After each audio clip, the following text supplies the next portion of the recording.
Hello friends, मेरा नाम है राकेश सैनी। आज की वीडियो में हम बात करेंगे डच। ये फ्रेंड्स जो वीडियो है ये हम आधुनिक भारत करा रहे हैं।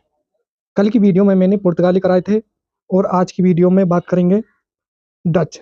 ये डच जो शासन करते हैं ये 1605 से स्टार्ट करते हैं। वीडियो स्टार्ट करने से पहले आपसे निवेदन है हमारी वीडियो को अपने दोस्तों में शेयर करें और हमारे चैनल को सब्सक्राइब अवश्य करें।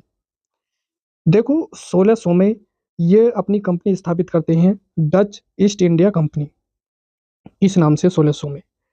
डच हॉलैंड या नीदरलैंड के निवासी थे कि सर्वप्रथम में इन्होंने 1595 में कार्नेलियम हाउटमेन के नेतृत्व में डचों का पहला अभियान दल सुमात्रा पहुंचा।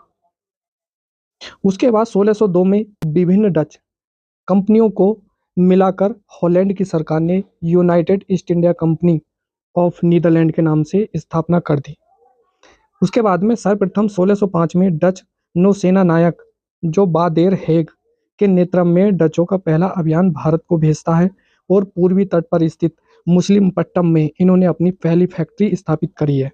अब मुसलीपट्टम जो है यह है आंध्र प्रदेश में। तो डचों ने भारत के अंदर जो सबसे पहले कंपनी स्थापित करी है के तहत अपनी फैक्ट्री जो बनाई है वो मुसलीपट्टम में बनाई है। कब करी है? तो 1602 में, सॉरी 1605 में। उसके बाद देखो 1610 में पूर्वी तट पर स्थित जो कालीकट बंदरगाह पर इन्होंने अपनी फैक्ट्री बनाई और इसने अपना मुख्यालय भी यहीं बनाया कालीकट में। ये लोग यहाँ स्वर्ण पैगोडा यानी कि सोने की मुद्रा ढालते थे। 1653 में डचों ने बंगाल स्थित चिनसूरा में अपनी फैक्ट्री बनाई और बंगाल में यह डचों का सबसे बड़ा केंद्र भी बन गया। 1616 में सूरत गुजरात में इन्होंने फैक्ट्री स्थापित करते हैं। ये डच लोग भारत में सूती वस्त्र, नील, सोरा, कच्चा रेशम, अफीम, नमक और चावल का भी निर्यात करते थे। अब आते हैं देखो 1600 के बाद में 1608 यहाँ आते हैं अंग्रेज लोग। ये अपने 1600 में ब्रिटिश ईस्ट इंडिया कंपनी के नाम से यहाँ भारत आते हैं, जिसमें एलिथा जो वेद प्रथम है उसके शासनकाल में ब्रिटिश इतिहास काल का स्वर्णिम युग के नाम से जानते हैं। महारानी एलिजाबेथ फर्स्ट के समय 31 दिसंबर 1600 को the governor and company of merchant of London training into the east Indies की स्थापना होती है। उसके बाद में देखो सर्वप्रथम 1608 में कैप्टन हॉकिंस के नेतृत्व में हेक्टर नामक जल जहाज से सूरत यानी कि भारत पहुंचा। यहाँ पर अंग्रेजों ने पहली फैक्ट्री अस्थायी रूप से बनाई। उसके बाद में कैप्टन हॉकिंस सूरत में ही जहांगीर के दरबार में पहुंचा।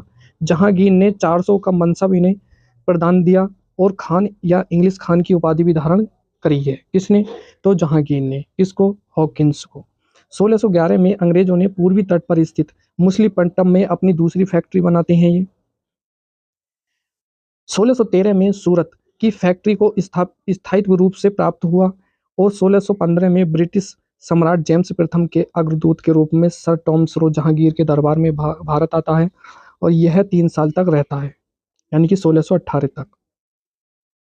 1632 में अंग्रेजों ने गोलकुंडा के शासक सुल्तान अब्दुल्ला कुतुब शाह को 500 पाउंड देकर बादशाह बंदरगाह को अपने आप में मतलब क्या कर लेते हैं, खरीद लेते हैं। ये जो है 1632 में हरिपुरा यानी कि उड़ीसा में अपनी फैक्ट्री भी स्थापित करते हैं। 1639 में चंद्रगिरी यानी कि मद्रास में सेंट जॉर्ज नामक किले का निर्माण करते हैं। ये 1661 में सम्राट ब्रिटेन के जो चार्ल्स द्वितीय हैं का विवाह पुर्तगाली राजकुमारी कैथरीन के साथ होता है और मुंबई को दहेज में दे दिया जाता है। 1698 में अंग्रेजों ने बंगाल के जमींदार इब्राहिम खां से 1200 रुपये में 3 गांव की जमीन खरीद ली। जैसे कौन कौन से थे? तो गोविंदपुर, सुतानाती और कोलकाता। ये 3 गांव मिलाकर कलकत्ता नगर बनता है और कलकत्ता जो बनाने का जो श्रेय है वो किसको जाता है? तो चौरनौक को जाता है। उसके बाद देखो क्या 1700 में कलकत्ता में फोर्ट विलियम किले का निर्माण हुआ और फोर्ट विलियम का प्रथम जो अध्यक्ष है वो सर चार्ल्स आयर को बनाया गया। 1715 में जॉन सरमन के साथ हैमिल्टन नामक एक चिकित्सक जो फर्गुसन के दरबार में पहुंचता है।